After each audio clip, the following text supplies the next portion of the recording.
Bueno, continuamos con ecografía del sistema nervioso central. Vamos para la parte 3. En esta oportunidad vamos a hablar de las malformaciones. La alteración puede ocurrir por la inducción dorsal, inducción ventral, problemas de la proliferación, diferenciación neuronal, como lo habíamos visto anteriormente, alteraciones en la migración, lesiones adquiridas por encefalia, estenosis infecciosa, etc. Entonces, dentro de las primeras que veíamos, recuerdan, hablamos anteriormente del higroma quístico. Hablaremos ahora de hidrocefalia. Ella puede ser que exista una obstrucción intraventricular en el drenaje, como puede ser obstrucción del acueducto, obstrucción del cuarto ventrículo, hematoma, malformaciones como de Chiari, la malformación del meningocele, la malformación de Dandy-Walker, la estenosis del acueducto, como lo habíamos visto anteriormente, problemas infecciosos que pueden obstruir por el sistema de drenaje, malformación de la vena de Galeno, que puede comprimir también el tercer ventrículo, tumores o quistes. Podemos tener obstrucciones no intraventriculares sino extraventriculares, como hemorragias, infecciones, acondroplasia, ausencia o hipoplasia de las granulaciones aracnoideas, obstrucción venosa y exceso de producción, como por ejemplo los papilomas plexo coroideo, que pueden producir una hiperproducción. Fíjense, para hablar de ventriculomegalia tenemos que medir el atrio, que es esa porción del ventrículo que está, si ustedes ven acá, ven la cisura interhemisférica y ven la cisura parietoccipital.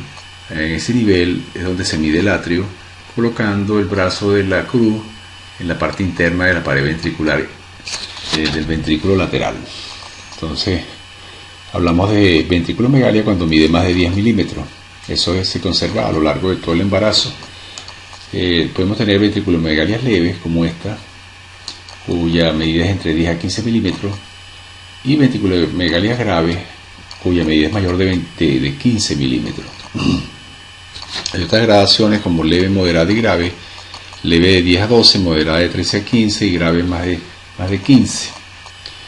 En las ventriculomegalias moderadas o medias, de 10 a 15 milímetros, riesgo de cromosomopatía, trisomía 21 e infecciones están presentes y deben llevar siempre a realizar un cariotipo o pruebas de microarray para buscar defectos pequeños genéticos, no tanto cromosómicos. En la grave hay un mal pronóstico neurológico también.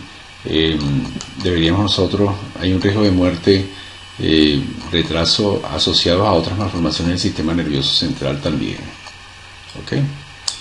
Fíjense acá, aquí tenemos diferentes tipos de alteraciones que causan ventriculomegalia. Esta es una ventriculomegalia en forma de lágrima que se ve frecuentemente en la genesia del cuerpo calloso, donde vemos un ventrículo lateral en forma de lágrima con unas astas anteriores afiladas, las posteriores redondeadas. La dilatación primero y más intensa en las astas posteriores. En las astas anteriores más bien tienden a ser convergentes hacia la línea media. ¿Okay? Se puede ver en la genesia del cuerpo calloso. Vemos, por ejemplo, acá cómo se ve la genesia del cuerpo calloso. Hay otros problemas de ventriculomegalia que lo causan otro tipo de problemas, como los meningoceles, que dan aquellas características en la cabeza, como habíamos hablado, de forma de limón. Tenemos ventriculomegalias asimétricas como esta, que es de un solo lado, por obstrucción unilateral del agujero de Monro, o por trastornos de proliferación celular que llevan a una falsa dilatación del ventrículo por una relación alterada del contenido y continente del encéfalo. ¿Okay? También problemas con encefaloceles. ¿Okay? Otra ventriculomegalia asimétrica, como vemos acá, donde es mayor del lado derecho que del lado izquierdo. Algunas ventriculomegalias con hiperecogenicidad de la pared del ventrículo y los problemas infecciosos. Entonces, hay la tendencia a diferenciar hidrocefalia y ventriculomegalia.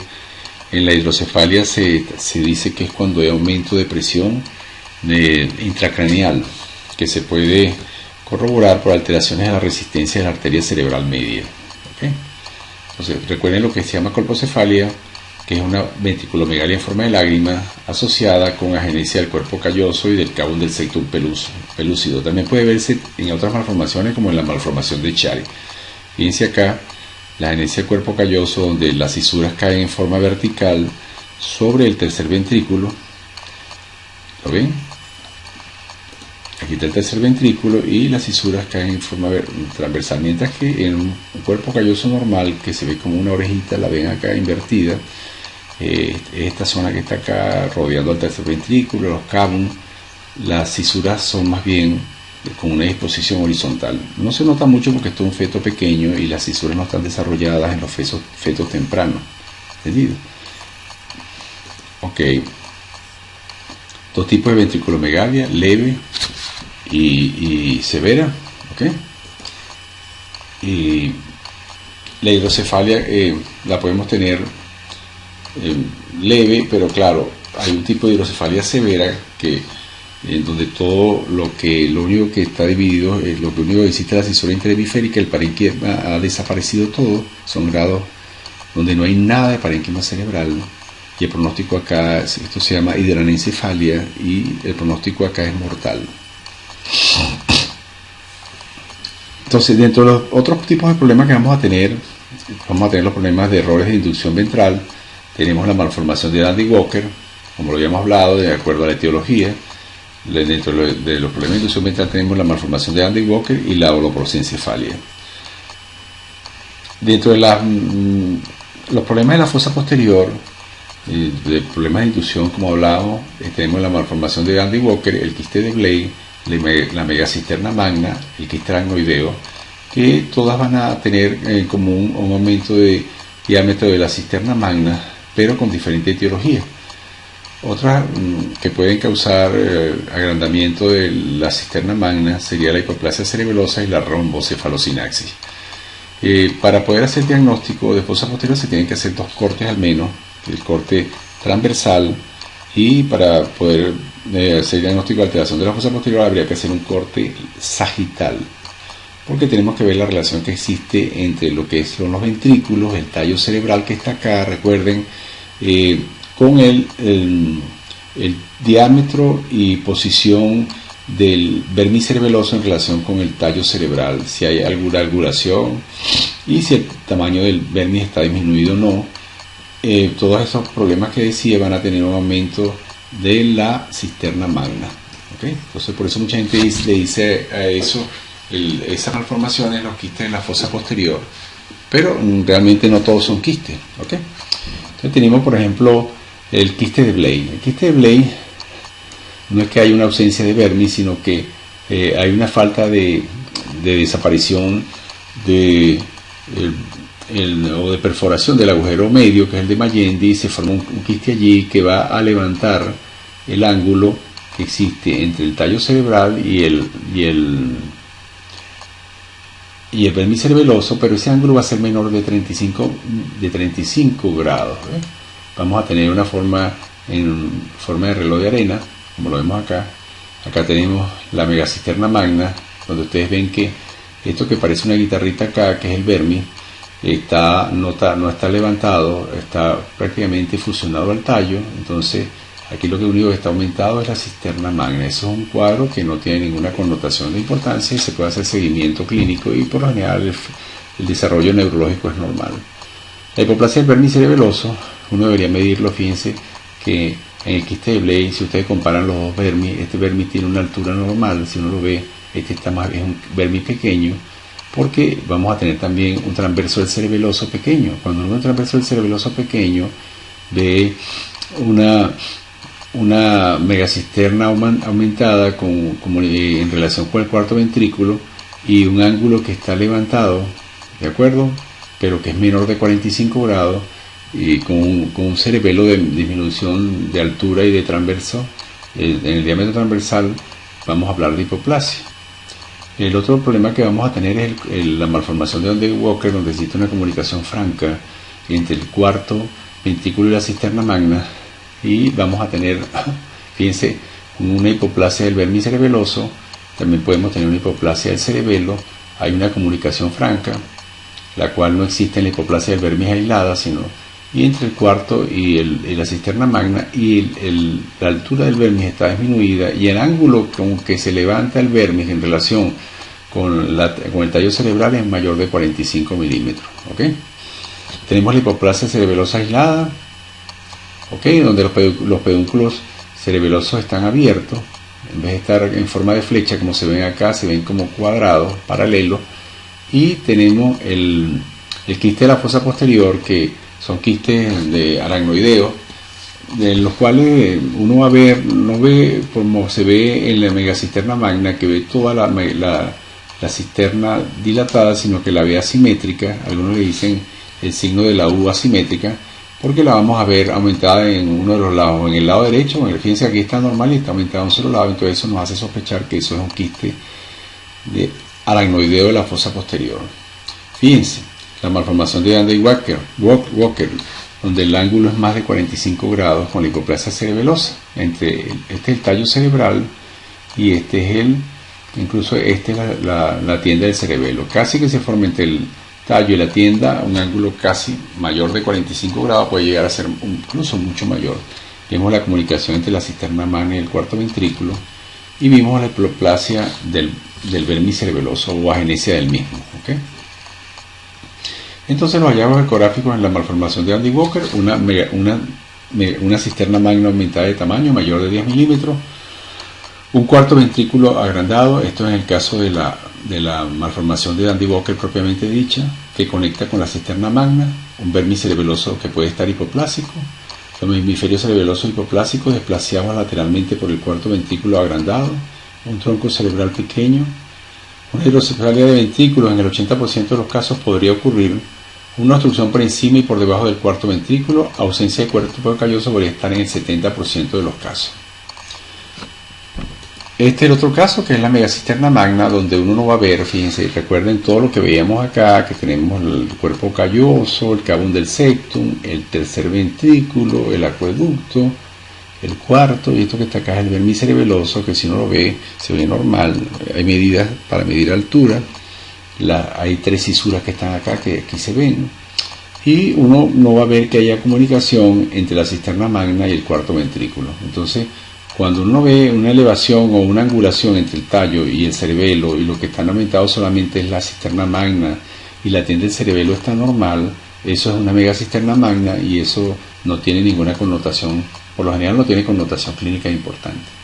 Mientras que en la malformación de Dandy sí hay comunicación entre las dos y vamos a tener una elevación del vermis cerebeloso hipoplásico mayor de 45 grados. La otra problema de inducción de la ventral es la holoprosencefalia. En la holoprosencefalia ustedes, en vez de ver el cerebelo con su división en dos partes, ¿verdad?, que uno lo ve que está dividido en dos partes, en un hemisferio cerebeloso derecho por la cisura interhemisférica, vamos a ver diferentes tipos de comunicación entre los dos ventrículos, ¿verdad? Vamos a tener una donde no existe cisura interhemisférica, sino que uno ve un solo ventrículo, ¿ok? No está esta parte media, sino que los ventrículos que deberían estar separados están unidos, ¿ok?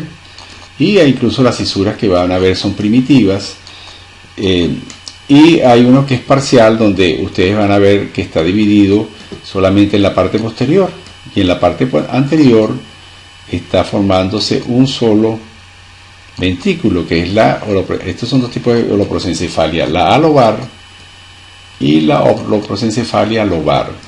Y hay uno donde ustedes van a ver, en estos casos graves, los tálamos están fusionados, mientras que hay unos donde los tálamos pueden estar separados, y uno lo ve, si uno no presta atención, va a ver como todo normal, pero incluso aquí van a estar, lo normal sería verlo así, pero en algunos casos, en la parte delantera van a estar comunicados los dos ventrículos, ¿ok? Están divididos solamente en la parte posterior, incluso va a tener dos tálamos, que en los casos de displasia cetótica. Son diferentes tipos de problemas de inducción que van a llevar a una alteración por una falta parcial o total de la cisura interhemisférica, ¿ok? Entonces eso es importante tenerlo en cuenta para los tipos de que es un error en la diverticulación del cerebelo anterior primitivo. ¿Lo ven? Aquí esta es una semilobar y esta es una lobar. ¿Entendido? Entonces fíjense bien. Bueno, esto es un caso, lo que pasa es que se pasó la diapositiva. Este es un caso de un quiste de Dandy Walker, ¿okay? Donde el vermis cerebeloso está normal, lo único es que está levantado el cerebelo, ¿okay? Lo vimos en el corte coronal, ¿okay? Este es otro mismo caso, ¿entendido? Pero no viene al caso de discutir eso, sino que ustedes vayan fijando en la aloprosencefalia. La frecuencia es de 1 en 5 a 16.000, se asocia con alteraciones de la línea media. Como les decía, hay 3 grupos: alobar, semilobar y lobar. En la semilobar hay 2 hemisferios presentes y hay una fusión pero parcial. Puede no existir la cisura interhemisférica parcial o totalmente. Los tálamos y los cuerpos coroideos estarían fusionados en la alobar, ausencia del cuerpo calloso, y se puede asociar a trisomía 13 y a otros problemas genéticos. Los hallazgos ecográficos, un ventrículo único en la línea media, fusionado en forma de semiluna, capa fina de corteza cerebral, ausencia de la hoja, ausencia de cisura interhemisférica, ausencia de cuerpo calloso, tálamo y ganglios de la base fusionados, plexos coroideos ecogénicos y fusionados, ausencia del tercer ventrículo y quiste dorsal grande que podemos tener, como lo ven acá. Fíjense que no está la cisura interhemisférica, ¿verdad? Tiene una forma de C en el corte coronal. Y en el corte, aquí están fusionados parcialmente. A veces es grosera, a veces es sutil. Por eso tienen que chequear siempre la presencia de los elementos que les decía la fosa anterior, como el cavum del septum, el cuerpo calloso, que en muchos casos lo que solamente hay es ausencia del cavum del septum y de esa zona anterior. A veces es grosero, que podemos tener también alteraciones de la cara, como probosis y hipotelorismo. Podemos tener fisuras labiales, ¿okay? Y a veces tenemos la función es parcial, no es total, como les decía anteriormente. Incluso se puede asociar a déficit parcial. Fíjense que aquí no se ve la orejita del cuerpo calloso uniforme, sino se ve como caída acá, porque hay una genesia parcial del cuerpo calloso en las que son semilobares. Esto es una aloprosencefalia lobar, ¿de acuerdo? Donde los 2 plexos coroideos están fusionados, hay fusión del tálamo y hay una hipotelorismo, como lo vemos acá. Es semilobar porque la parte posterior está dividida hacia las astas occipitales, como lo vemos acá, ¿de acuerdo? Entonces eso hay que tenerlo en cuenta para poder, fíjense, como pueden haber alteraciones en la cara, y vemos el ventrículo único. Eso hay que estar pendiente, y eso lo podemos ver en los cortes que hacemos en el transcerebeloso. A veces la fusión es anterior solamente, mientras que en la parte posterior está dividido, y se puede asociar a hipoplasia de los nervios ópticos. Dentro de las alteraciones de migración, esta es otra causa de malformaciones. Vamos a tener la genesia del cuerpo calloso, y eso puede ocurrir, se va a diagnosticar. El cuerpo calloso se ve después de las 18 semanas, cuando ustedes lo van a ver muy bien, ¿okay? Lo van a ver bien formado. Entonces son malformaciones que debemos descartar después de las 18 semanas, al igual que el cavum del septum, al igual que el vermis. Entonces, los hallazgos ecográficos va a ser la ausencia del cuerpo calloso. No van a ver esa imagen que tiene una forma de orejita que les decía yo, que está en el centro del encéfalo. Va a haber la ausencia del giro y el surco del cíngulo. Las cisuras, en vez de distribuirse en una forma horizontal como se deberían estar, se van a distribuir, que se distribuyen en una forma horizontal alrededor del cuerpo calloso, se van a distribuir en una forma radial hacia un tercer ventrículo que tiene ausencia del cuerpo calloso. Ustedes ven esto, en vez de ver esto que uno ve normalmente, van a ver esta forma, ¿okay? Las astas frontal extremadamente estrechas, bordes mediales cóncavos o rectos, secundarios a los fascículos de Prox, colpocefalia, que les dije ya que era, tercer ventrículo elevado, extendiéndose entre los ventrículos laterales en continuación con la cisura interhemisférica, con o sin quiste dorsal, y ausencia del cavum del septum pelúcido, que no lo vamos a ver. ¿Entendido? Entonces eso es importante tenerlo en cuenta. como les decía, esos son los criterios. Se puede asociar a trisomía 13. Fíjense que ella genesia del cuerpo calloso que no se ve, ¿entendido? Entonces es importante ver que uno tiene que, puede haber una panventriculomegalia también. Esta es la imagen que yo le decía. También le dicen el del sol radiante, donde no van a ver el cabum. El cabum, recuérdense que uno lo ve debajo de la orejita. Aquí no lo van a ver, sino que ven solamente el tercer ventrículo. Y la colpocefalia, como les decía, que es la forma en lágrima de la hidrocefalia, como esto que ustedes ven acá. Eso se puede ver en la genesia del cuerpo calloso. Entonces no vamos a ver ni cabum del septum, no vamos a ver el cuerpo calloso, no vamos a ver la disposición horizontal de la cisura, sino que vamos a ver más bien la disposición vertical. Fíjense que aquí no se ve el cuerpo, el cabum del septum, y el cuerpo calloso va a estar ausente y el tercer ventrículo va a elevarse y va a ocupar el espacio que normalmente ocupa el cabum del septum. ¿Entienden? Fíjense que no se ve la forma normal, como ustedes recuerdan que uno tiene que ver, es como una orejita, que uno ve acá, que es el cuerpo calloso que tiene el rostro, en la rodilla, el cuerpo y el rodete hacia atrás. No lo ven, sino que está todo caído. No ven el cabum del septum, ¿no? Que uno lo veía aquí, el vergae, sino que ven directamente el tercer ventrículo, y después viene el acueducto de Silvio y el cuarto. ¿Ven? La disposición radial es como si estuviera todo caído, porque falta como una columna que sostiene eso, que es el cuerpo calloso. Eso hay que tenerlo muy claro, ¿de acuerdo? Otros problemas que vamos a tener del cuerpo calloso no es la ausencia, sino el lipoma del cuerpo calloso, que ustedes lo van a ver hiperecogénico, y sí, como se ve acá en la resonancia, que es por infiltración grasa del cuerpo calloso, que se ha asociado a problemas neurológicos. ¿Okay? Otros trastornos de proliferación, diferenciación y destrucción neuronal, vamos a tener la hidranencefalia. Recuerden que yo les hablé de una hidrocefalia extrema, pero que no es una hidrocefalia, sino el problema es que se dilatan los ventrículos porque hay ausencia total del parénquima cerebral. Recuerden que hay una relación continente-contenido.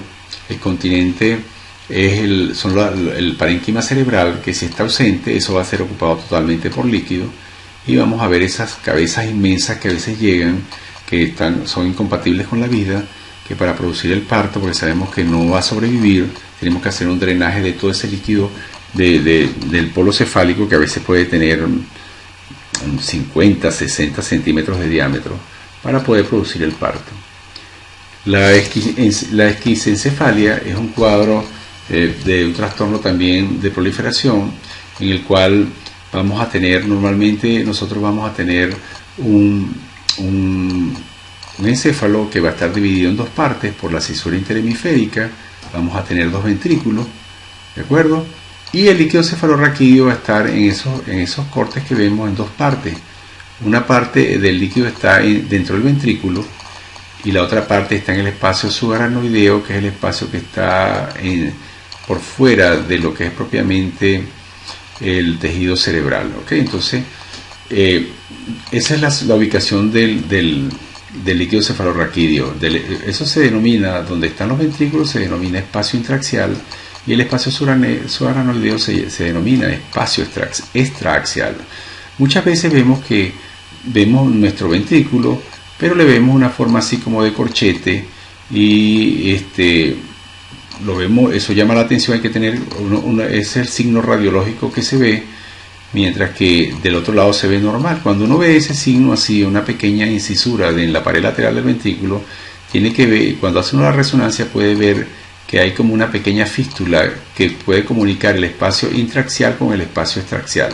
Eso se llama holoprosencefalia esquisencefalia del labio cerrado. La esquisencefalia es una comunicación entre el líquido cefalorraquídeo del espacio intraaxial con el extraaxial a través de una comunicación o una hendidura que puede ser de labio cerrado como esta, pero podemos tener algunas muy groseras, en las cuales vamos a tener donde uno puede ver de un lado un ventrículo normal, pero del otro lado vamos a ver un defecto grosero que se conecta en esta forma, que totalmente se ve de labio abierto, ¿okay? Donde se comunica prácticamente el ventrículo lateral con el espacio extraaxial. Uno lo reconoce porque estas comunicaciones van a estar cubiertas siempre por tejido o corteza cerebral, que se le ve como una parte oscura que remarca, que es lo que uno ve. La corteza cerebral, recuerden que el parénquima cerebral se divide en una parte que es la corteza, que es hipoecoica, y en la resonancia se ve hipodensa, y el tejido, la sustancia blanca, que es la subcortical, que es la que son los axones propiamente dicho. Entonces eso hay que tenerlo claro. Esa sería la esquisencefalia. La lisencefalia es que el cerebro no produce la cantidad de neuronas que debe tener, entonces no necesita arrugarse. Como él tendrá el espacio suficiente, vamos a ver un cerebro donde van a faltar cisuras básicas que las estamos nombrando desde el principio, como la cisura de Silvio. Ustedes deberían verla cerrada a las 26 semanas. La parieto occipital debería estar cerrada esa cisura debe cerrarse a las 26, y las de la convexidad, que son las que aparecen en la convexidad a las 29 semanas, que son la traducción de la cisura de Rolando, la cisura precentral y poscentral. Esas son las más importantes, aparte de la calcarina, que debe estar atrás. O sea, nosotros cuando llegamos a las 29 semanas tenemos que tener un cerebro arrugadito. Si no lo tenemos, o vemos un cerebro arrugado de un lado y del otro no, entonces podemos pensar que tenemos un problema de lisencefalia, que puede ser total o puede ser parcial. A veces hay zonas de agiria, o sea, no vemos los surcos en un sitio, pero se puede detallar mejor con estudios tipo resonancia. La microcefalia es otro cuadro en el cual el perímetro cefálico está por debajo del percentil 3, la macrocefalia cuando está por encima del percentil 3, y lo que a veces lleva oculto detrás, la microcefalia, es una hipoproliferación, una panhipoproliferación celular, y que va a llevar a una cabeza pequeña, y en la macrocefalia vamos a tener un exceso de proliferación, donde vamos a tener una cabeza grande sin que exista en sí hidrocefalia propiamente dicha. ¿Okay? Entonces, esos son los problemas de trastorno de proliferación. Tenemos esquisencefalia, hidranencefalia, tenemos lisencefalia, etcétera, como lo hemos hablado. Fíjense, esta es una esquisencefalia grosera, donde se comunica prácticamente el cuarto ventrículo con el espacio subaracnoide de una forma abierta, por eso se llama esquisencefalia de labio abierto. Hay otro tipo de esquisencefalia, esto es una hidranencefalia, es otro trastorno de proliferación, donde cuando uno ve el bebé y después que nace, lo que ve es, no hay nada de parénquima, solamente está el líquido y cubierto por las meninges propiamente dicho. ¿Okay? Entonces, cuando uno ve una hidrocefalia, tiene que ver si tiene algo de parénquima o no. ¿Okay? Dentro de las lesiones adquiridas tenemos la estenosis acueductal, las calcificaciones, las infecciones. O sea, las infecciones se manifiestan mucho por calcificaciones, como el TORCH. Algunas son en la pared del ventrículo, otras son intraparenquimatosas, muchas veces puede ser mixta, y tenemos toxoplasmosis, rubiola, citomegalovirus, Zika, toda esa serie de virosis que son derivados, casi todos son derivados de los herpes, todo ese tipo de virosis. Otro tipo de infecciones, toxoplasmosis, hemorragias, tumores, ¿ok? Entonces, fíjense acá, tenemos un corte digital y vemos calcificación intraparenquimatosa en un bebé que tenía toxoplasmosis. Ven ahí, son esas zonas hiperecogénicas que vemos, intraparenquimatosa, en un problema de toxoplasmosis. Entonces, las infecciones se pueden manifestar de esa forma, que van a llevar también a hidrocefalia por obstrucción de los sistemas de drenaje de los ventrículos laterales. Otro tipo de problemas que podemos tener intraútero son los tumores y las hemorragias, que se parecen mucho. Vamos a ver zonas hiperecogénicas, que en los casos de los tumores a los 15 días se van a licuar y se va a formar un quiste, así como cuando se forma un seroma, mientras que los tumores lo que va a hacer es aumentar de tamaño. ¿Entendido? Fíjense, son hemorragias en los núcleos de la base, hemorragias intraventriculares, hemorragias del cerebelo, que van a llevar a focos hiperecogénicos que luego terminan formando poros. Fíjense, aquí hay un problema de hemorragia que luego al licuarse va a dejar un defecto ahí de tejido que puede llevar a un problema neurológico. Fíjense que a veces uno, cuando está haciendo los cortes por encima del transventricular, puede ver esta imagen como la cisura interhemisférica, una imagen tipo alcancía, que no es más que hay dilataciones a veces del cabum del septum pelúcido o el cabum vergae, que está abierto, que no se ha cerrado, o el cabum interpositi, que son normales, pero cuando uno lo ve el cuerpo calloso normal, ve todas las estructuras normales. Entonces son imágenes del cabo Umbergae, que está un poquito dilatado, pero sin problemas, digamos, sin ninguna traducción neurológica importante en el feto. Quiste aracnoideo son zonas donde las meninges no terminan de hacer coalescencia, quedan espacios abiertos que forman quistes. Si esos quistes se drenan, no van a aumentar de tamaño. Si drenan al líquido cefalorraquídeo, pero si son de cuello cerrado, pueden empezar a crecer y producir hidrocefalia. Son frecuentes supratentoriales, el 50 al 60% está en la fosa media, el 5 al 10% en la cisterna supracelar, el 5% en la convexidad, y hay otro que está en la fosa posterior, que es lo que hablábamos anteriormente del quiste aracnoideo de la fosa posterior. Recuerden que causaba una fosa posterior asimétrica. Pueden ser adquiridos o producidos por hemorragia, infecciones, pueden ser de cuello abierto o cuello cerrado. Los de cuello abierto drenan al líquido cefalorraquídeo, los de cuello cerrado pueden producir hidrocefalia. El diagnóstico diferencial es tumor epidermoide quiste porencefálico de labio abierto, neoplasia quística, malformación de la vena de Galeno. Estos son casos de quiste. Este es un quiste subaracnoideo que está por debajo del quiasma óptico, es infundibular. Este es un quiste que está en la convexidad, ¿de acuerdo? Diferente, pero que uno, como lo ve que es totalmente quístico, que ese que se llama quiste del quiste aracnoideo. Ahora estos son quistes ya, recuerden que esta zona que cuando lo vemos en corte transventricular, este es el plexo coroideo. Este otro tipo de patología o de imagen que podemos ver muy frecuentemente, en algunas veces puede estar asociado a infecciones, a problemas. Si esto aparece en unión con, por ejemplo, con una comunicación interventricular que además tiene, por ejemplo, una hernia diafragmática o un falocele, hay que pensar que puede tener un problema cromosómico. ¿Okay? Esto es un quiste del plexo coroide, ¿entendido? Aquí tenemos otro quiste del plexo coroide, ¿okay? Es un feto que tenía una megavejiga, eso sí, y esto que está acá es un tumor, ¿de acuerdo? Hablamos de trastorno de proliferación celular. Recuérdense que yo les decía que lo más importante en el desarrollo cortical de los trastornos de proliferación estaba la lisencefalia. La lisencefalia puede tener agiria. Agiria es que no hay giros en alguna parte total o universal o focal.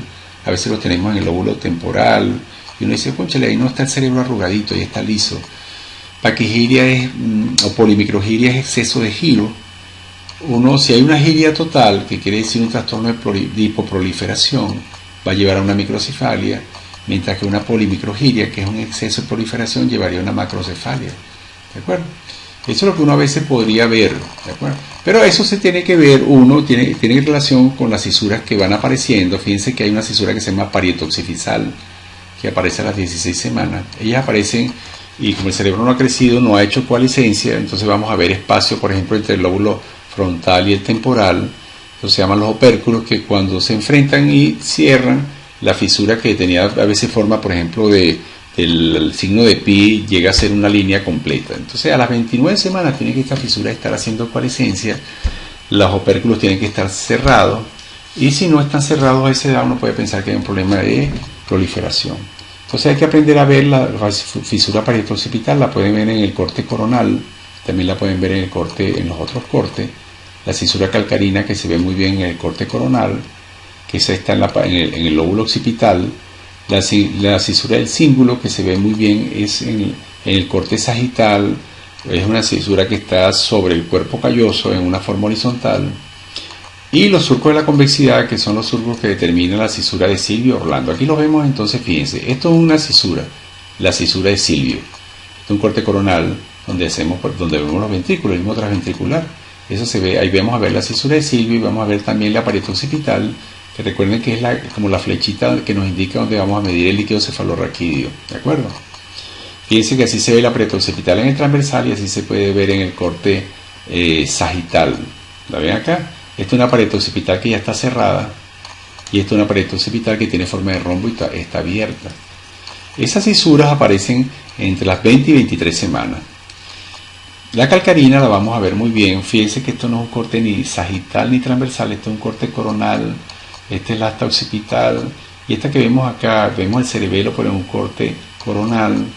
Esas son unas visiones que no las tienen ustedes muy claras. Sin embargo, yo traté de, a pesar de que es una clase básica, de que las vayan viendo de una vez. Esta es la cisura calcarina que aparece entre las 21 y 23 semanas y ella debe cerrarse ya a las 26. ¿La ven? Se ve un corte coronal, este corte que hacemos así.